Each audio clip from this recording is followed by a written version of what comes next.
Hey everyone, it's Alex here, and a long while ago I was tagged in my friend Boobop 1987's underrated movie tags video, where I answer questions about certain movies, actors, scores that I consider underrated.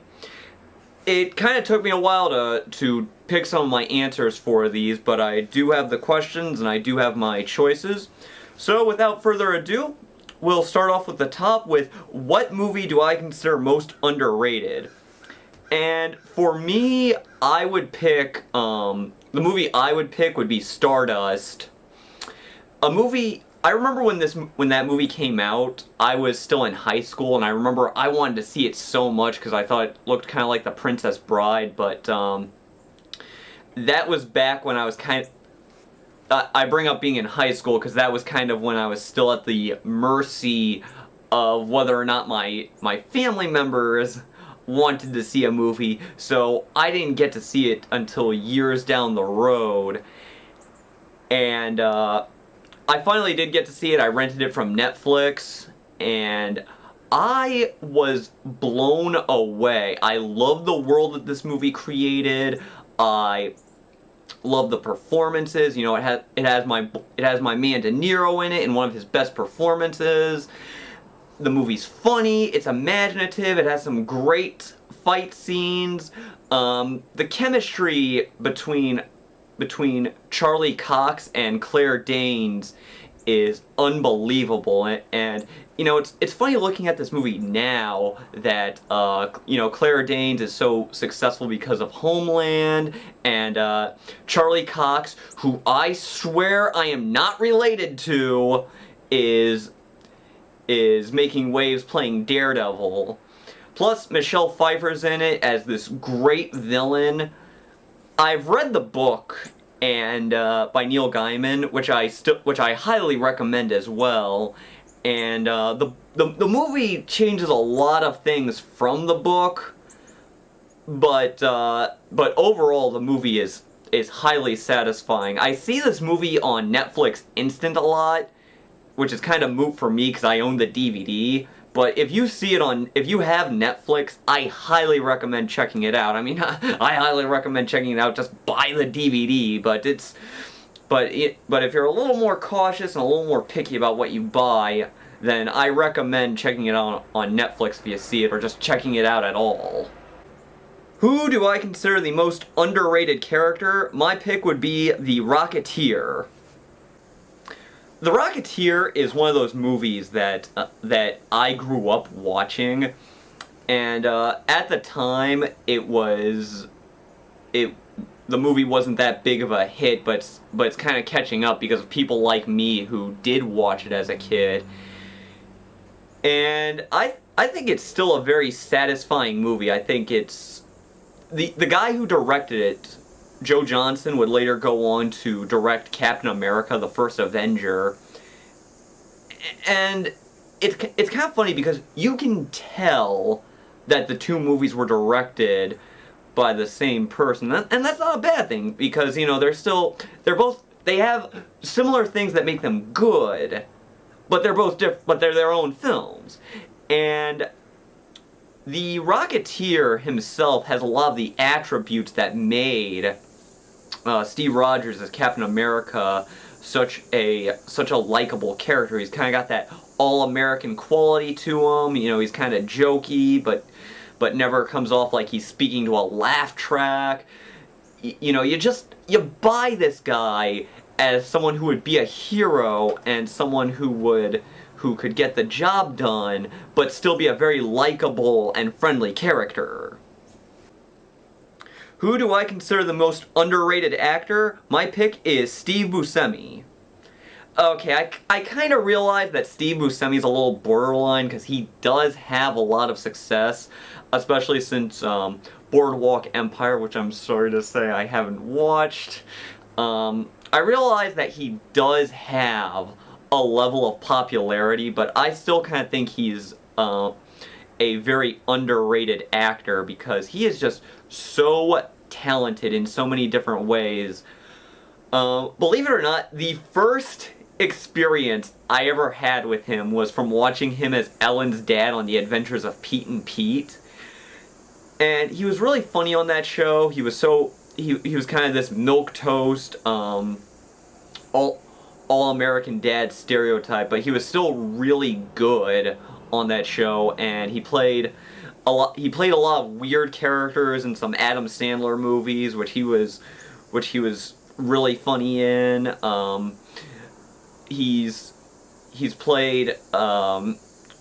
also played a very kind of wimpy characters and as like Donnie in The Big Lebowski, which, you know, you would think that he's not called on to do much in that movie, but he still creates so much of that character. We really buy him as this kind of quiet guy who just wants to be noticed by his friends. But at the same time, he's also played very dangerous and very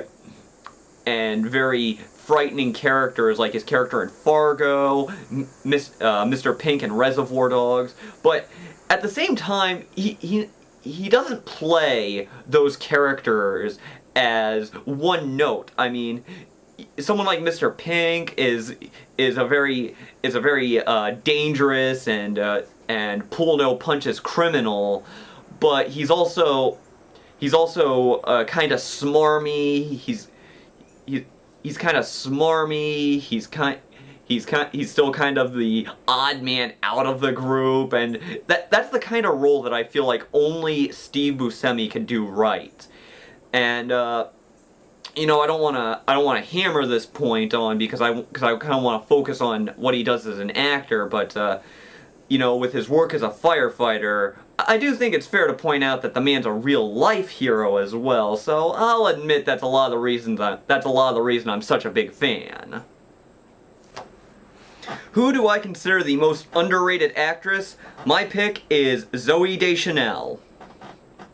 Yeah, I don't think too many of you are surprised by that one. Now, to my credit, I considered other actresses. Like, I considered Joey Lauren Adams, someone else who I have sort of a biased opinion about. I even considered Melissa Joan Hart, who I think is also very underrated, because if you look back at a lot of the things she did, you know, even on Clarissa Explains It All, when she was such a young actress, she really had a gift for being charismatic and having a lot of comedic timing.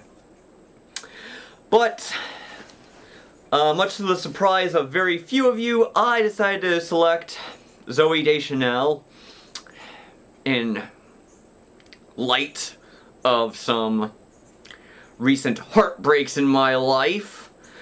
But the fact of the matter is, I think her real skills as an actress are truly underappreciated. I know I just said that Steve Buscemi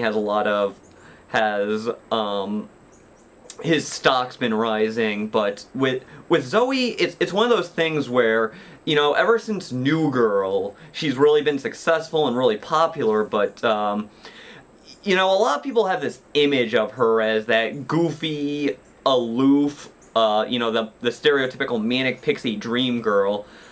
But there is more to her than that. I mean, you know, the movie that most people will think of as one of her great performances is the fact that she is 500 Days of Summer, and she was really good in that. But there were other movies before she really became famous that I think she had great performances in, like Manic, no relation, Winter's Passing, where she actually played darker, more dour. In Manic, she played kind of a very disturbed character. So, I'm glad to see that she is still famous. Utterly heartbroken by what happened recently. But there is so much more to her than we give her credit for. What do I consider the most underrated animated movie? My pick is Batman: Mask of the Phantasm. Yeah, you got another one where a lot of people probably aren't surprised that I picked a Batman movie. And this is another one. When I was a kid, I wanted to see this movie a lot. Also, before I go off on why I picked Mask of the Phantasm, I do want to point out that I strongly considered the Iron Giant.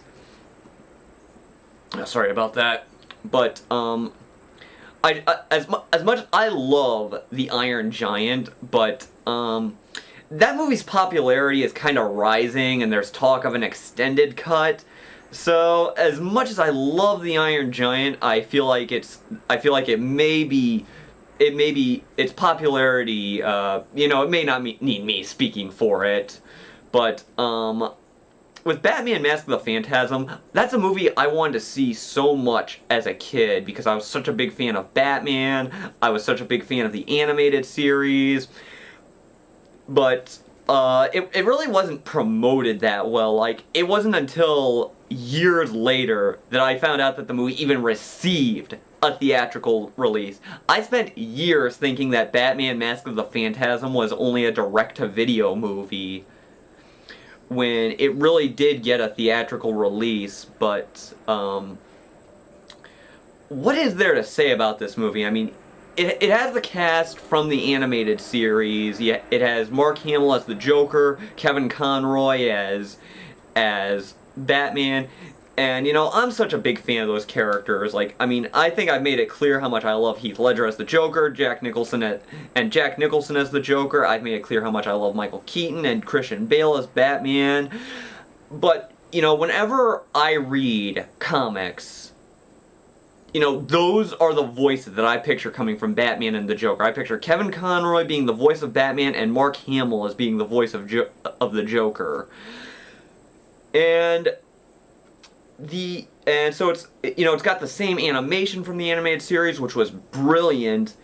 And this movie actually packs in a lot of story for a Batman movie. It packs in a love story. It packs in a little bit of Bruce Wayne's life before he became Batman. It packs in two villains. It has both the Joker and the Phantasm. And when you have a rogues gallery like what Batman has, you're taking a pretty big step by creating a new villain. So my hat's off to them that they actually did a good job of creating a new villain with the Phantasm, who's very menacing and it's kind of got this less is more quality about them. Plus there's a good mystery about it. So if you haven't seen Batman Mask of the Phantasm, I highly recommend it. What do I consider the most underrated movie saga? My pick is National Treasure. Okay, I'm kind of cheating with this one because I don't know how many people would consider two movies a saga. But here's the thing, I kind of wanted to pick the Night at the Museum movies, but my friend Boobop1987 already picked those, and it's one of those things where I kind of want to make this list as me as possible. So I don't want to step on anybody else's toes. So my pick, so I'm going with the National Treasure movies. Kind of borderline, but hey, what can you do? I saw the first National Treasure in theaters, and I really liked it. I thought it was such an entertaining movie. I think as a lot of you may know, I'm a pretty big Indiana Jones fan, so I really like the idea of kind of making a modernized version of that. And with, they've got this technology. I love watching the way they work. I love the fact that it's kind of dealing with our own American history. So those are all elements that I think are great. Plus it's got some... Plus even, those are all good elements, but even on its own face, it's just a good action movie and a good action thriller on its own terms. I love watching the way they put the pieces of the puzzles together. National Treasure 2, it is kinda one of those movies where they follow the same formula, but you know what? I remember the nostalgia critic said that he wished that they had taken another step with it. Now that they have money, maybe they show them having a little more technology and some updated equipment. But even at face value, I would still say it's a very solid and very entertaining sequel. I mean, I mean, you know, I just like I said, I like the way they operate, good action scenes. So the National Treasure movies, both of them, I would recommend the first one more than the second one, but they're still both pretty good movies. What do I consider the most underrated score? My pick is Michael Collins. Oh, some of you may remember when I did my top 10 Liam Neeson movies, I talked about the score for Michael Collins, wondering when I would ever get the chance to talk about that. Now I've got it. I've got it again.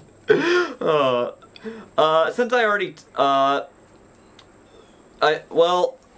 I'm probably gonna end up repeating myself here, but I absolutely love the score for that movie.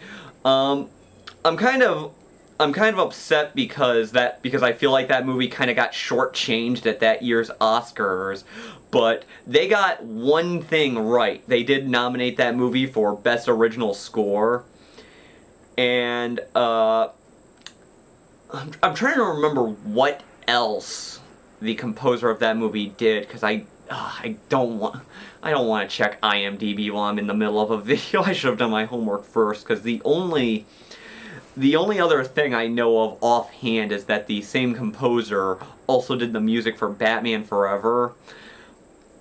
And, but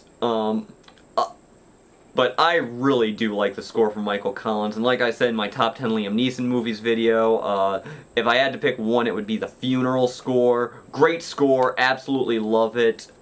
Check it out, it's on YouTube. Great score for a great movie. What do I consider the most underrated epic movie? My pick is The Dark Crystal.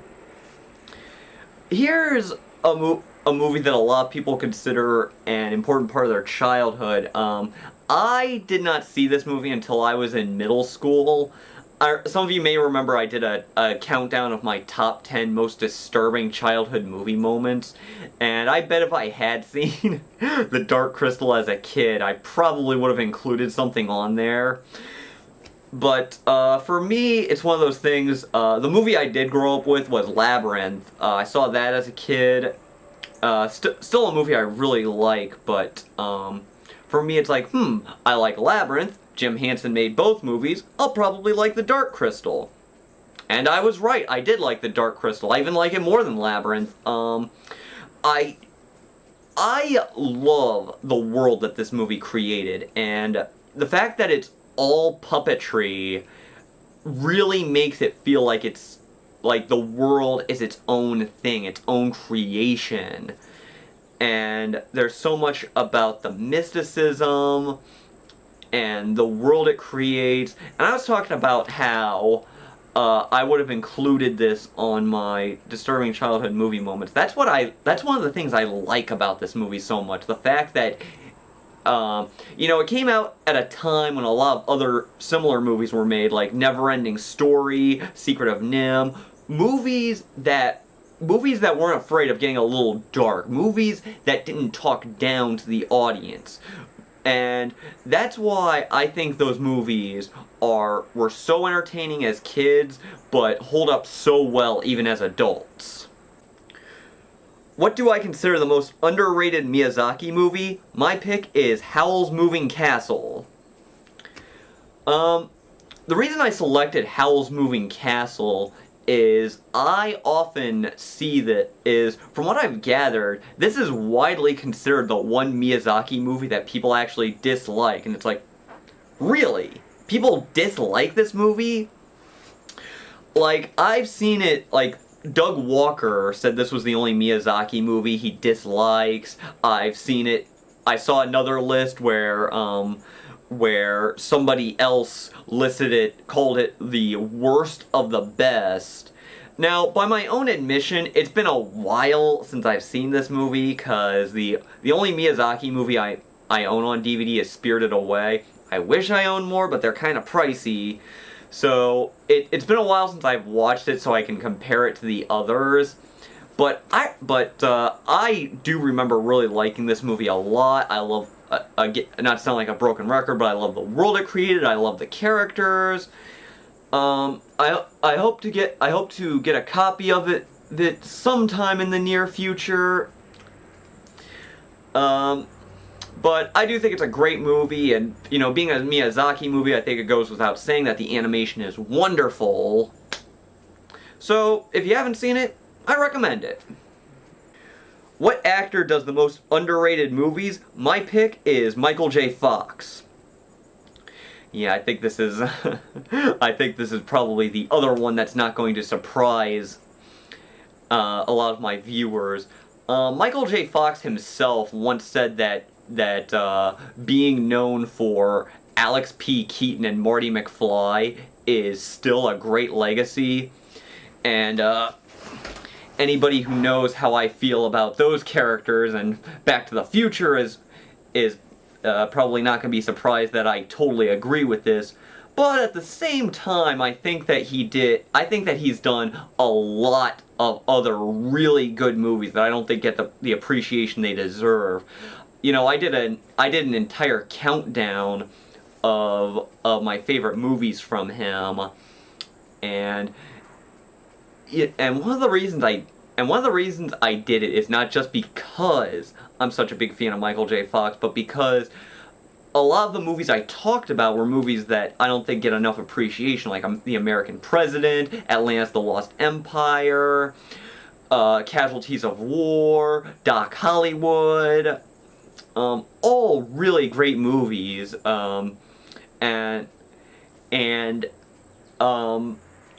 I actually, when I compiled that list, I had to make more painful cuts than some people might realize. Like I couldn't include The Incredible Journey Homeward Bound. That was a painful cut. The Hard Way, which is a pretty solid comedy, that was a painful cut. So I know the man gets a lot of respect. I know a lot of people do like him, but and again, I'm a huge fan of Back to the Future. It's my favorite movie saga. In fact, and I even sometimes cosplay as Marty McFly. But I think a lot of the other movies he's done deserve some respect too. And for my bonus question, I'm picking who do I consider the most underrated director. My choice is Edward Zwick. Now, when it came time to choose my bonus question, I considered either doing the most underrated Spielberg movie or the most underrated Robert De Niro performance, but I decided not to go with those because I feel like those are top 10 lists on their own for another day. In fact, my top 10 underrated De Niro performances is on my to-do list currently. So I decided to go with go with who do I consider the most underrated director, and my choice is Edward Zwick, because here you have someone who a lot of people have probably seen his movies. Like, I would hazard to guess that a lot of you have seen at least one movie this guy's directed, but I don't think a lot of people know his name. The one movie that he's really known for is Glory, which I think is a phenomenal movie. And it's one of those movies that you think would automatically get someone a seat at the cool kids table of directors. But he's directed a lot of other movies I like, and I think he deserves more credit for it. He directed The Last Samurai, which I think is excellent. He directed The Siege, which I think is a really good movie. He directed Legends of the Fall, which I thought was pretty good. And he's directed Blood Diamond, which was another excellent movie. So for a man who has a lot of really good movies on his resume, I think Edward Zwick deserves a little more credit.